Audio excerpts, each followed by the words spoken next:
وصحبه أجمعين. أما بعد فإن أصدق الحديث كتاب الله وأحسن الهدي هدي محمد صلى الله عليه وسلم وخير الأمور عوازمها وشر الأمور محدثاتها وكل محدثة بدعة وكل بدعة ضلالة وكل ضلالة في النار.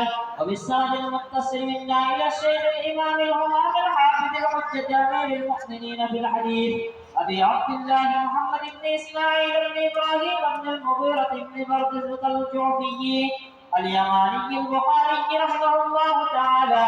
اللهم انفعنا بعلومه وعلومهم أجمعين آمين يا رب العالمين. أنه قال: باب قول الله: نضع الموازين القسط ليوم القيامة وأن أعمال بني آدم وقوله يوزن. وقال مجاهد: القسطاس العدل بالرومية، ويقال القسط مصدر المقسط وهو العادل، وأما القاسط فهو الجائر. وبه قال حدثنا أحمد بن إشكام قال حدثنا محمد بن فزيل عن عمارة بن القعقاع عن أبي زرعة عن أبي هريرة رضي الله تعالى عنه قال: قال النبي صلى الله عليه وسلم: كلمتان حبيبتان إلى الرحمن خفيفتان على اللسان ثقيلتان في الميزان سبحان الله وبحمده سبحان الله العظيم. الحمد لله رب العالمين والصلاة والسلام على خاتم الأنبياء والمرسلين وعلى آله وأصحابه وذرياته وعلماء أمته أجمعين. أما بعد، قال النبي صلى الله عليه وسلم: الراحمون يرحمهم الرحمن ارحموا من في الأرض يرحمكم من في السماء أو كما قال صلی اللہ علیہ وسلم. میں نے یہ حدیث شریف جو پڑھ کر سنائی، ابو داؤد شریف وغیرہ میں یہ حدیث موجود ہے. نبی صلی اللہ علیہ وسلم کے ایک صحابی ہیں عبداللہ ابن عمر ابن عاص، ان کے شاگرد ہیں عمر ابن دینار، ان کے شاگرد ہیں سفیان ابن عیینہ. حضرت سفیان ابن عیینہ سے ہمارے استاد محترم حضرت فقیہ الامت مفتی اعظم مفتی محمود الحسن صاحب گنگوہی نور اللہ مرقدہ تک یہ حدیث مسلسل بالاولیت کے ساتھ آئی ہے. یعنی ہر استاد نے، ہر محدث نے اپنے طلباء کو سب سے پہلے یہ حدیث سنائی. ہمارے استاد حضرت فقیہ الامت رحمت اللہ علیہ نے بھی ہمیں سب سے پہلے یہ حدیث سنائی. اس لیے اپنے اکابر بزرگوں کی یہ امانت ان عزیز طلبہ کرام اور سننے والے جو ہمارے عزیز علماء کرام ہیں، ان کی خدمت میں یہ سب سے پہلی حدیث پیش کی کہ اللہ کے نبی صلی اللہ علیہ وسلم نے ارشاد فرمایا کہ رحم کرنے والوں پر رحمان رحم کرتا ہے. جو آدمی بھی زمین والوں کے ساتھ شفقت کا، پیار کا، رحم کا معاملہ کرتا ہے، آسمان والے ایسے بندے پر شفقت، پیار اور رحم کا معاملہ فرماتے ہیں. ہمیں اپنی زندگی میں اس حدیث کو ہمیشہ مد نظر رکھنا چاہیے کہ ہماری ذات سے ہر آدمی کو، ہر مخلوق کو نفع پہنچے. ان کے ساتھ نرمی کا، رحم کا، شفقت کا معاملہ. یہ تو ایک امانت تھی جو میں نے ان عزیز بچوں کو اپنے اکابر اساتذہ سے پہنچا دی. یہ بات کہہ سکتے ہیں کہ ہمیں بزرگان دین اور علماء دیوبند کی سند سے یہ حدیث سب سے پہلے پہنچی ہے. اب آگے یہ بخاری شریف کی آخری حدیث اور آخری آخری باب پڑھا گیا۔ حق تو یہ تھا کہ بخاری شریف پڑھانے والے یہاں جو دو اساتذہ کرام ہیں، حضرت مولانا عبدالستار صاحب دامت برکاتہم العالیہ اور حضرت مولانا عبدالرشید صاحب دامت برکاتہم العالیہ، یہ حضرات ہی آخری حدیث پڑھ کر سناتے اور بچوں کو آخری نصیحت کرتے۔ لیکن ہمارے ملک بلکہ پوری دنیا میں تقریباً یہ رواج پڑ گیا ہے کہ ختم بخاری شریف کے لیے باہر سے کسی مہمان کو بلایا جاتا ہے۔ اس لیے کسی کہنے والے نے کہا ہے، گھر کے ہیرے کانچ کے ٹکڑے، غیر کے پتھر لعل برابر، کہہ گئے لوگ پرانے گھر کی مرغی دال برابر۔ گھر کی مرغی دال برابر تو علماء کرام ضرور سنے ہیں، بولتے بھی ہیں، ان کے پہلے والے مصرے بھی سنایا۔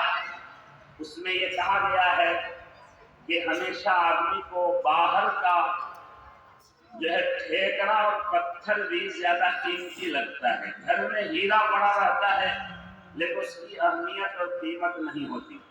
بہرحال یہاں کے ذمہ داروں اور اکابر کا حکم ہوا، اس لیے آخری باب اور حدیث پر جو ہے کچھ کلام کر کے انشاءاللہ ان عزیز طلبہ کرام کی تکمیل ہوگی اور ان کے سروں پر دستار فضیلت رکھی جائے گی اور دعا ہوگی۔ وقت بھی مختصر اور کم ہے اور نماز بھی اگلی مغرب کی نماز ہے، جس میں تمام علماء کہتے ہیں تعجیل اور جلدی مغرب کی نماز پڑھنا اولا اور بہتر ہے۔ امام بخاری رحمۃ اللہ علیہ کی جو یہ کتاب ہے، اس کو بخاری بھائی فوٹو مت لیں، ضرورت نہیں۔ امام بخاری رحمۃ اللہ علیہ کی جو یہ کتاب ہے، اس کو شارٹ میں بخاری شریف کہتے ہیں، صحیح بخاری کہتے ہیں، ورنہ اس کتاب کا لمبا نام ہے الجامع الصحیح المسند المختصر من امور رسول اللہ صلی اللہ علیہ وسلم وسننہ وایامہ۔ اگر اس نام کی تشریح کی جائے تو اسی میں مغرب کا وقت ہو جائے۔ تو یہ لمبا نام ہے۔ امام بخاری رحمۃ اللہ علیہ نے اپنی کتاب کا اتنا لمبا نام رکھا تاکہ ہر کوئی بخاری بخاری میں چلا سکے، ورنہ بعض لوگ ایسے ہوتے ہیں جن کو پیشاب کرنے کا بھی ڈھنگ نہیں ہوتا، ان کے سامنے علماء حدیث بیان کرتے ہیں تو وہ کہتے ہیں بخاری میں ہے، تو ان سے پوچھ لو بخاری کا نام کیا ہے، یہیں پر وہ پھنس جائے۔ اتنا بڑا نام علماء کو بھی یاد رکھنا مشکل ہوتا ہے، تو ایسے لوگ جو بخاری بخاری چلاتے ہیں ان کو کیسے یہ نام یاد ہے؟ بہرحال امام بخاری رحمۃ اللہ علیہ امیر المؤمنین فی الحدیث ہیں۔ حدیث کے فن میں ان کا بہت اونچا مقام ہے، جیسا کہ مسل و مسائل اور فقہ کے فن میں امام اعظم امام ابو حنیفہ رحمۃ اللہ علیہ کا سب سے اونچا مقام ہے۔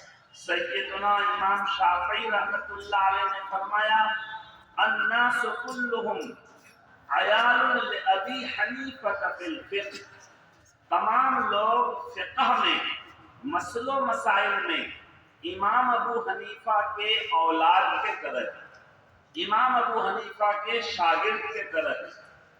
تو امام اعظم امام ابو حنیفہ رحمۃ اللہ علیہ کا فقہ میں سب سے اونچا مقام ہے، اسی طرح امام بخاری رحمۃ اللہ علیہ کا حدیث میں سے بہت اونچا مقام ہے۔ یہ فرق بھی ذہن میں ہونا چاہیے کہ ایک بڑے عالم اگر ایک فن میں بہت ماہر ہیں تو دوسرے فن میں بھی ان کا اتنا اونچا مقام ہو، یہ ضروری نہیں۔ بخاری شریف میں حدیث کو تلاش کرنی چاہیے اور بے تردد بغیر سوچے بخاری کی حدیث لینی چاہیے، لیکن مسل و مسائل اگر تلاش کرنا ہو تو بخاری شریف میں مسل و مسائل جو ہے آنکھ بند کر کے نہیں لے سکتے۔ اگر مسئلہ مسائل تلاش کرنا ہو تو امام اعظم، ائمہ اربع اور دوسرے فقہائے کرام کی کتابوں میں تلاش کرنا پڑے گا۔ تو امام بخاری رحمۃ اللہ علیہ کا حدیث میں بہت اونچا مقام ہے، اور انہوں نے اس کتاب کو بہت ہی عظمت اور اہمیت کے ساتھ لکھی۔ چنانچہ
امام بخاری رحمۃ اللہ علیہ کو 6 لاکھ حدیثیں یاد تھیں اور ان کے پاس کاپیوں میں لکھی ہوئی تھی۔ ان 6 لاکھ حدیثوں میں انہوں نے چند ہزار حدیثوں کا انتخاب فرمایا جو 10,000 سے بھی کم کی تعداد میں ہے، اور اس طرح 2 جلدوں میں ان کی کتاب ہے بخاری شریف۔ یہ دوسری جلد ہے، اتنی ہی موٹی پہلی جلد، کل ملا کر 1129 صفحات میں ان کی کتاب ہے۔ تو 6 لاکھ حدیثوں میں امام بخاری رحمۃ اللہ علیہ نے ان چند ہزار حدیثوں کا انتخاب فرمایا، اور انتخاب بھی اتنی اہمیت اور عظمت کے ساتھ فرمایا کہ امام بخاری رحمۃ اللہ علیہ ہر باب اور ہیڈنگ کو لکھنے کے لیے غسل فرماتے، 2 رکعت استخارہ کی نماز پڑھتے، اور ہر حدیث کو لکھنے کے لیے وضو فرماتے، 2 رکعت نفل نماز پڑھتے، اللہ سے دعا کرتے۔ اگر حضرت کے دل میں اطمینان ہوتا، اللہ کی طرف سے الہام ہوتا کہ یہ حدیث کتاب میں لکھنی چاہیے تو لکھتے، اور جس کے بارے اطمینان نہیں ہوتا اس کو نہیں لکھتے۔ اور ہم سب جانتے ہیں کہ دنیا میں سب سے مقدس جگہیں مکہ مدینہ ہیں، اور مکہ مکرمہ میں بھی ملتزم حجر اسود کے قریب کی جو جگہ ہے وہ بہت معظم اللہ کی رحمتوں کے اترنے کی جگہ ہے۔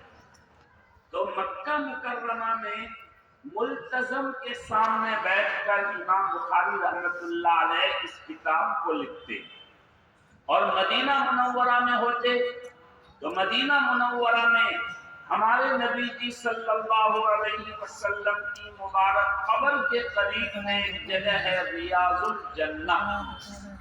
حاجی حضرات عمرہ میں جو گئے ہیں وہ جانتے ہیں، وہ جنت کا ٹکڑا ہے۔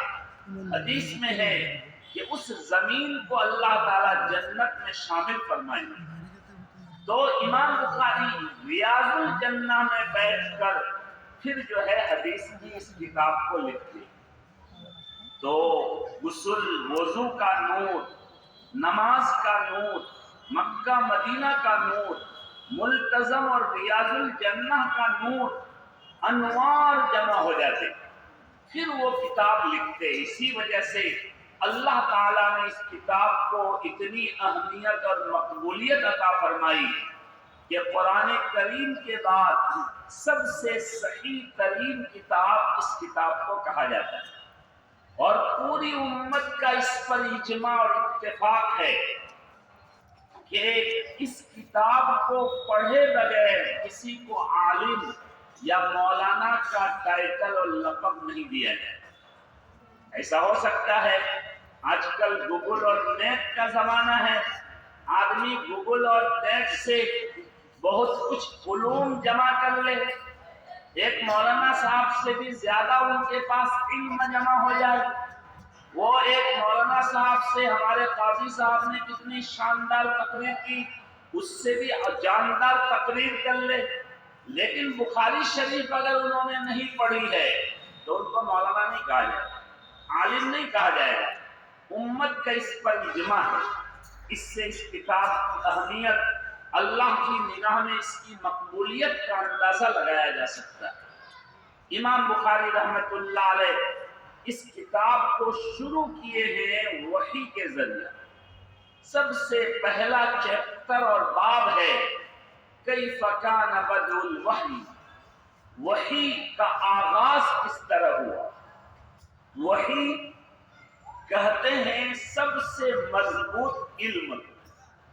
علم حاصل کرنے کے بہت سے اسباب ہیں۔ ایک آدمی ہاتھ سے چھو کر کپڑے کا علم حاصل کرتا ہے، کپڑا ملائم ہے۔ سونگھ کر علم حاصل کرتا ہے کہ یہ عطر خوشبودار ہے۔ چکھ کر علم حاصل کرتا ہے کہ آم میٹھا ہے یا کھٹا ہے۔ آدمی سوچ کر عقل اور دماغ سے علم حاصل کرتا ہے اور اتنی ترقی کرتا ہے کہ لوہے کو آسمان پر اڑا دیتا ہے۔ لیکن سب سے ٹھوس علم وہ علم ہے کہ علم کو پیدا کرنے والا خود علم نازل کرے اور معتبر ذرائع سے وہ علم زمین پر آئے۔ ایسے علم کو سب سے مضبوط علم کہا جاتا ہے۔ اسی علم کا دوسرا نام ہے وحی۔ تو امام بخاری رحمۃ اللہ علیہ نے وحی سے، ٹھوس علم سے اپنی کتاب کا آغاز فرمایا اور ذکر پر اپنی کتاب کو مکمل کیے۔ سبحان اللہ و بحمدہ سبحان اللہ العظیم، یہ ایک ذکر ہے۔ اس سے امام بخاری رحمۃ اللہ علیہ یہ سبق دینا چاہتے ہیں کہ بھائی علم بھی ٹھوس ہونا چاہیے اور علم کے ساتھ ذکر کا نور بھی ملا ہوا ہونا چاہیے۔ صرف علم انسان کو شیطان بنا دیتا ہے، باغی بنا دیتا ہے، متکبر بنا دیتا ہے۔ صرف ذکر انسان کو بھنڈو بنا دیتا ہے، بدعتی بنا دیتا ہے۔ وہ علم ہو جس کے ساتھ ذکر کا نور بھی ملا ہوا۔ اسی وجہ سے حضرت اقدس مولانا الیاس صاحب رحمۃ اللہ علیہ نے 6 نمبر میں 1 نمبر علم و ذکر کا رکھا۔ حالانکہ دونوں چیزیں الگ ہیں، جماعت کے ساتھی علم کا مقصد، ذکر کا مقصد الگ الگ بتاتے تھے، لیکن دونوں کو حضرت نے 1 نمبر پر رکھا۔ ایسا بھی کر سکتے تھے کہ 7 نمبر بنا دیتے، 1 نمبر علم کا ہوتا، 1 نمبر ذکر کا ہوتا، جیسے کہ 1 نمبر کلمہ کا، 1 نمبر نماز کا، الگ الگ نمبر ہے تو یہاں بھی الگ الگ نمبر رکھ سکتے تھے، لیکن حضرت نے دونوں کو 1 نمبر پہ رکھا، یعنی دونوں ایک ساتھ ملا ہوا ہونا چاہیے۔ صرف علم کافی نہیں اور صرف ذکر بھی کافی نہیں۔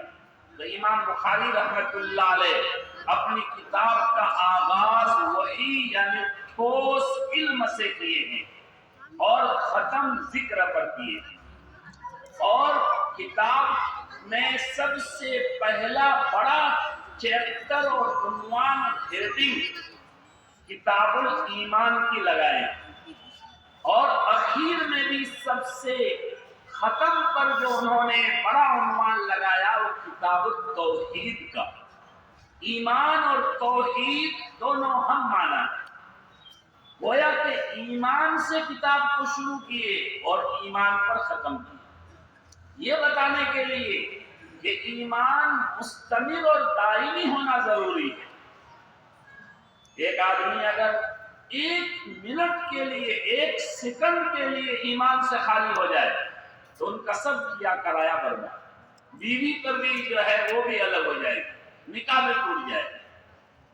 اس لیے اور عبادتیں تو مخصوص اوقات میں ہیں.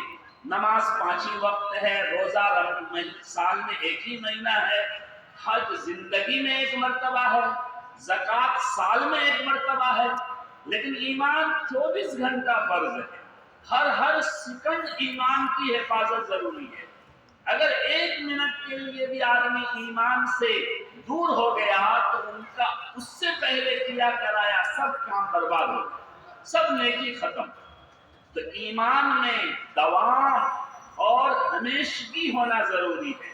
اس لیے امام بخاری پہلا بڑا عنوان لگائے ہیں ایمان کا اور ختم بھی کیے ہیں ایمان کا. اور چھوٹے عنوانوں میں آخری عنوان ہے جس میں قرآن کریم کی ایک آیت امام بخاری رحمۃ اللہ علیہ لائے ہیں کہ وَنَضَعُ الْمَوَازِينَ الْقِسْطَ لِيَوْمِ الْقِيَامَةِ، قیامت کے دن ہم انصاف کے ترازو قائم کریں گے.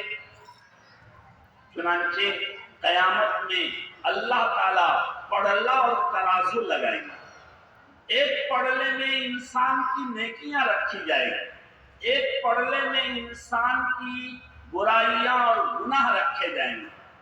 اگر نیکیوں کا پڑلا جھک جائے گا تو انسان کامیاب ہوگا، اور اگر گناہ کا پڑلا جھک گیا، نیکی کا پڑلا اوپر ہو گیا تو وہ انسان تباہ اور برباد ہو جائے.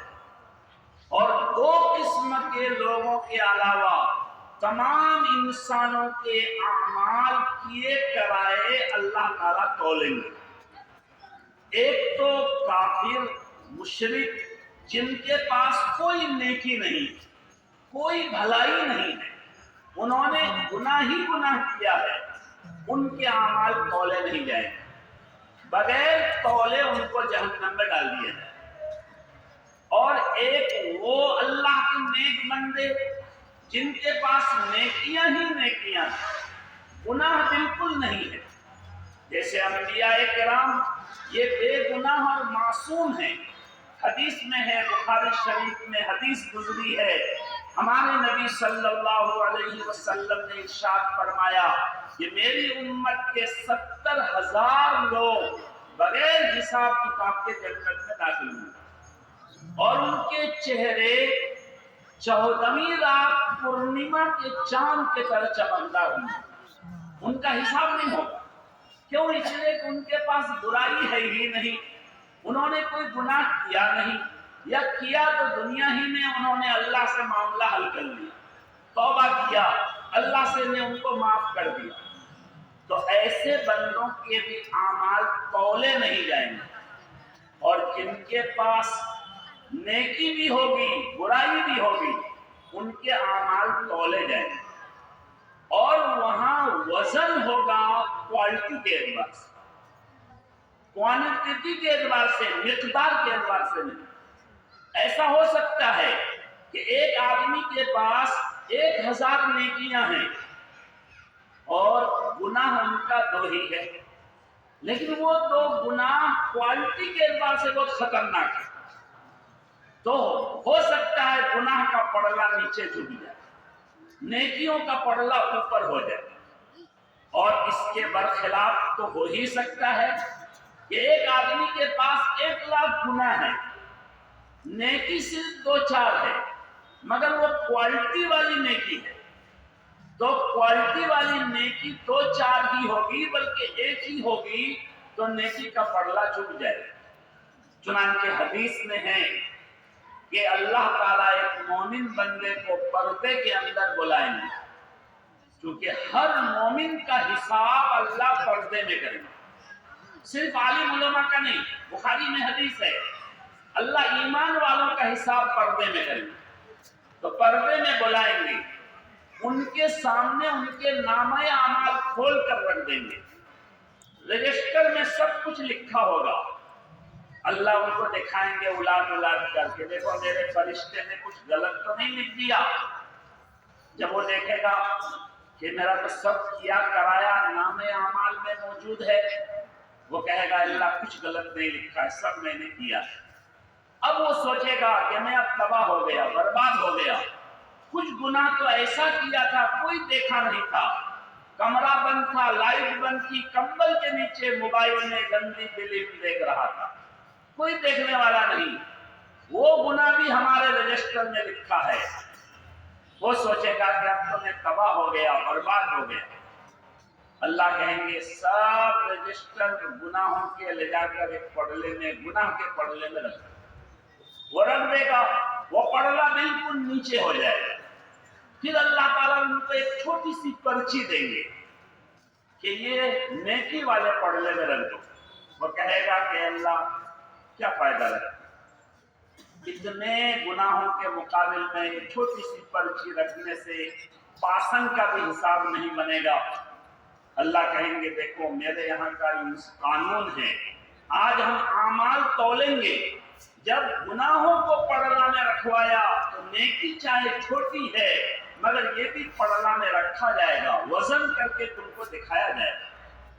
چنانچہ وہ اس پرچی کو لا کر نیکیوں کے پڑلا میں رکھے گا تو فوراً وہ نیکیوں کا پڑلا نیچے جھک جائے گا، گناہوں کا پڑلا اوپر ہو جائے گا، اس لیے کہ اس میں لا الہ الا اللہ محمد الرسول اللہ لکھا ہوگا، اللہ کا نام ہوگا، اللہ باقی ہے، ساری کائنات سے زیادہ اللہ کی ذات وزنی ہے، لہذا اللہ کا نام بھی سب سے زیادہ وزنی ہوگا، اللہ کے نام کے وزن کے مقابل میں ساری کائنات کا گناہ بھی ہلکا ہے، تو اس لیے یہ پڑلا اوپر ہو جائے گا، یہ پڑلا نیکی کا نیچے ہو جائے گا۔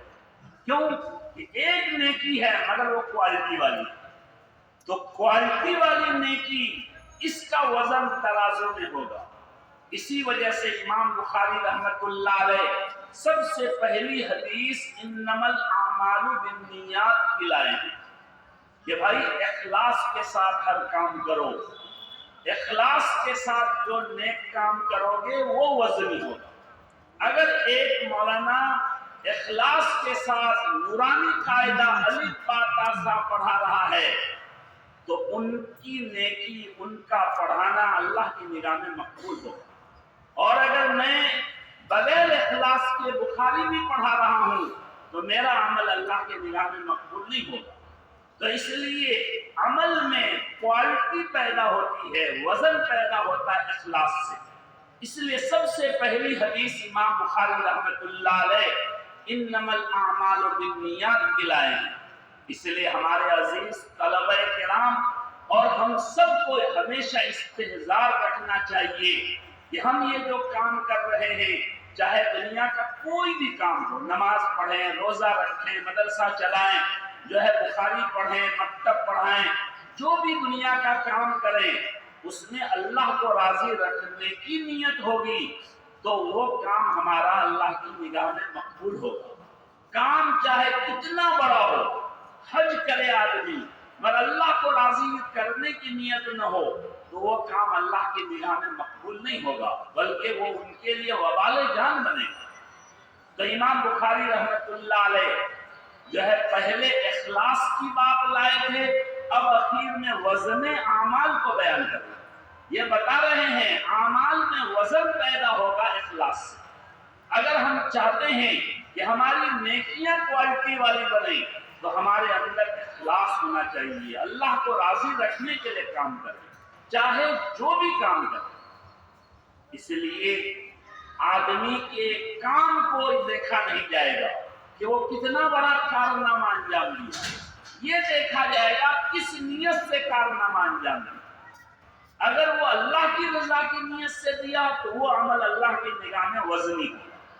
اب آگے امام بخاری رحمت اللہ علیہ فرما رہے ہیں کہ بنی آدم انسان کے اعمال بھی تولے جائیں گے اور انسان کی گفتگو اور بات چیت بھی تولی جائے گی۔ بہت مرتبہ ہم جن کے بارے میں جو چاہیں بول دیتے ہیں، کسی کی چگلی کر دیتے ہیں، کسی کی غیبت کر دیتے ہیں، جھوٹ بول دیتے ہیں، کسی کو بے وقوف بنا دیتے ہیں اور بہت خوش ہوتے ہیں کہ آج تو میں نے ان کو اتنا کام دیا کہ وہ آسمان پر چڑھ گئے، وہ سوچے کہ میں صحیح معنی میں ان کی تعریف کر رہا ہوں، لیکن کہہ رہے نہیں، تمہاری ان باتوں کو بھی تولا جائے کہ وہ باتیں صحیح تھی یا غلط، اخلاص کی بنیاد پر وہ بات تھی یا نفاق کی وجہ سے تھی۔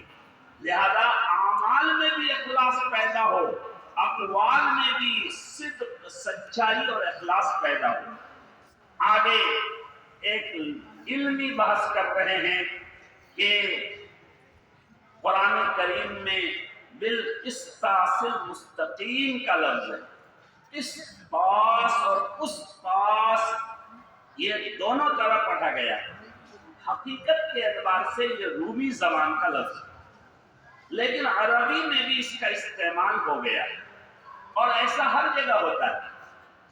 آج کل ہر زبان بھاشا میں، چاہے اردو ہو، ہندی ہو، بنگلہ ہو، اخمیہ ہو، سب میں انگلش کے الفاظ استعمال کیے جاتے ہیں، لیکن ایک دو لفظ انگلش کا استعمال کرنے سے وہ زبان بدل نہیں جائے گی۔ اگر آپ سے کوئی پوچھے کہ قاضی صاحب کس بھاشے میں بیان کیے تو انہوں نے کہہ دیا میں اخمیہ مانوں، اخمیہ میں بولوں گا، وہ اخمیہ میں بیان کیا، لیکن بیچ میں اردو بھی بولے، لیکن اردو بولنے سے پوری تقریر اردو کی نہیں ہو جائے گی۔ اسی طرح قرآن میں دوسری زبان اور بھاشا کے الفاظ بھی ہیں، لیکن اس سے قرآن کے عربی ہونے میں کوئی فرق نہیں پڑے گا۔ قرآن کریم عربی زبان کی کتاب ہے، لیکن اس میں کچھ الفاظ ایسے بھی ہیں جو دوسری زبانوں کے ہیں، وہ بھی عربی میں استعمال کیے گئے۔ آگے امام بخاری رحمۃ اللہ علیہ ہمارے طلبہ کے لیے بتا رہے ہیں کہ دیکھو عجیب و غریب بات ہے کہ دو لفظ دونوں کا مادہ ایک ہے، لیکن دونوں کا معنی بالکل الگ الگ۔ مقصد، اس کا مادہ بھی قاف سین قاف، لیکن اس کا معنی ہے انصاف۔ قرآن میں ان اللہ یحب المقسطین، اللہ انصاف کرنے والوں کو پسند کرتے ہیں۔ اور قاسط، اس کا معنی جائر، ظالم۔ وَأَمَّا الْقَاسِطُونَ فَكَانُوا لِجَهَنَّمَ حَطَبًا، ظالم جہنم کے ایندھن بنیں گے۔ دونوں کا مادہ ایک ہے، لیکن دونوں کا معنی الگ ہے۔ ایک کا معنی ظالم، ایک کا معنی عادل، منصف۔ اور بعض علماء نے کہا کہ اصل میں حرکت کا فرق ہے۔ قسطن کا معنی ہے انصاف، مقسط یہ قسطن سے مشتق ہے، اور قسطن کا معنی ہے ظلم، قاسط یہ قسطن سے مشتق ہے، اور حرکت بدلنے سے معنی بدل جاتا ہے ہر زبان میں۔ ہم لوگ اردو میں کہتے ہیں بیر اور بیر، بروئی کو بیر کہتے ہیں، اور وہ ہے بیر، اور بیر کا معنی ہے اختلاف، جھگڑا۔ چنانچہ سارے جہاں سے اچھا ہندوستان ہمارا، اس میں ہے مذہب نہیں سکھاتا آپس میں بیر رکھنا، وہ بیر ہے، بیر کا معنی جھگڑا، دشمنی۔ تو دیکھیے بیر اور بیر دونوں میں صرف معروف مجہول کا فرق ہے، لیکن معنی بدلا ہوا۔ عربی میں ذکر کا معنی ذکر، لیکن لال اور کاف پر اگر زبر پڑھیں گے تو معنی بدل جائے گا، علماء سے پوچھ لیجیے۔ تو اسی طرح قسطن کا معنی ہے ظلم، قسطن کا معنی ہے انصاف۔ یہ ایک بحث ہے بیچ میں، یہ بچوں کے لیے، عام لوگوں کو سمجھ میں نہ آئے تو کوئی حرج کی بات نہیں۔ اب آگے امام بخاری رحمۃ اللہ علیہ جو ہے حدیث بیان کیے ہیں، سند پر بحث کا وقت نہیں ہے۔ حدیث ہے کلمتان حبیبتان الی الرحمن، دو کلمہ ہیں جو رحمان کو بہت پسندیدہ ہے، بہت محبوب ہے، زبان پر بہت ہلکے ہیں، ظاہر ہے کچھ اذکار قرآن کی کچھ آیتیں ایسی ہیں جن کو ادا کرنا انسان کو مشکل ہوتا ہے. غیر المغضوب علیہم ولا الضالین، قاری صاحب لوگ ہی پورا صحیح طریقے پر ادا کر پاتے ہیں. اس لیے علماء کہتے ہیں عام لوگ ضاد کی جگہ دال بھی پڑھ دے تو نماز ہو جائے، غلط ضالین پڑھ دے تو بھی نماز ہو جائے، کیونکہ اس کو ادا کرنا بہت مشکل ہے. تو کچھ ایسے الفاظ ہوتے ہیں جیسے ضاد، قاف، اس کی ادائیگی میں پریشانی. کہتے ہیں ایسا شدت کے حروف، سخت حروف پورے ذکر میں کہیں نہیں. زبان پر بہت ہلکے ہیں. اچھا زبان پر ہلکے ہیں تو اس کا مطلب ترازو میں بھی ہلکے ہوں گے کہ نہیں؟ ترازو میں بہت بھاری ہیں. ابھی بتایا تھا کہ ترازو میں مقدار دیکھا ہی نہیں جائے گا، ترازو میں تو اخلاص دیکھا جائے گا، کوالٹی دیکھی جائے گی. تو یہ کوالٹی والا ذکر ہے. کیا ہے؟ سبحان اللہ و بحمدہ سبحان اللہ العظیم. ہر آدمی اس کو یاد کر سکتا ہے، ہر آدمی اس کو پڑھ سکتا ہے.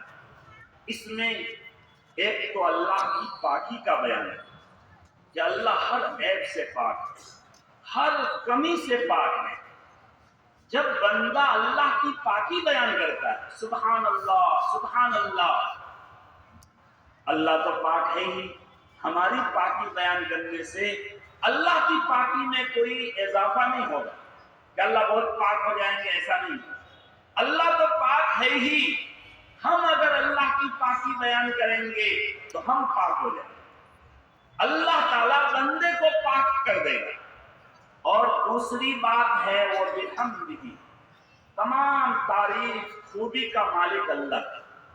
جب بندہ اللہ کی تعریف کرتا ہے تو اللہ کی بڑائی اور بزرگی میں کوئی فرق نہیں. اللہ تو سب سے بڑے ہیں، تمام خوبیوں کے مالک ہیں، تمام خوبیوں کے خالق ہیں. ہم تعریف کریں نہ کریں اللہ کی ذات کی خوبیوں میں کوئی فرق نہیں پڑے گا. لیکن بندہ جب اللہ کی خوبی بیان کرتا ہے تو اللہ بندہ کو قابل تعریف بنا دیتا ہے، بندہ خود قابل تعریف ہو جاتا ہے. اور تیسری صفت اللہ کی ہے کہ اللہ عظمت والے ہیں، بزرگی والے ہیں. اللہ اکبر، اللہ بڑے ہیں. جب بندہ اللہ کی عظمت، بزرگی، بڑائی بیان کرتا ہے تو اللہ تعالیٰ بندے کو بڑا بناتا ہے. اس لیے ہر نماز کے بعد جو پڑھتے ہیں سبحان اللہ، الحمدللہ، اللہ اکبر، وہ تینوں تسبیح اس میں آ گئی. اس کی بڑی فضیلت ہے. اس کی وجہ سے آدمی پاک ہوتا ہے گناہوں سے، آدمی اللہ کی نگاہ میں قابل تعریف بنتا ہے، آدمی بڑا بنتا ہے دنیا کے اعتبار سے، آخرت کے اعتبار سے. تو امام بخاری رحمۃ اللہ علیہ کتاب ختم کیے ہیں ذکر پر. اس سے جیسا کہ میں نے بتایا یہ بھی اشارہ ہے کہ ٹھوس علم کے ساتھ ذکر ہونا ضروری ہے. اسی طرح امام بخاری رحمۃ اللہ علیہ اشارہ کر رہے ہیں کہ بھائی خاتمہ خیر پر ہونا چاہیے، ذکر پر خاتمہ ہونا چاہیے. من کان آخر کلامہ لا الہ الا اللہ دخل الجنہ. حدیث میں ہے آخری زبان سے جو لفظ نکلے، لا الہ الا اللہ نکلے، تو جنت میں جا داخل ہوگا. لا الہ الا اللہ سے مراد صرف لا الہ الا اللہ نہیں ہے، کوئی بھی اللہ کا ذکر. ہمارے نبی صلی اللہ علیہ وسلم کی مبارک زبان سے آخری ذکر نکلا تھا اللہم الرفیق الاعلی، لا الہ الا اللہ نہیں نکلا.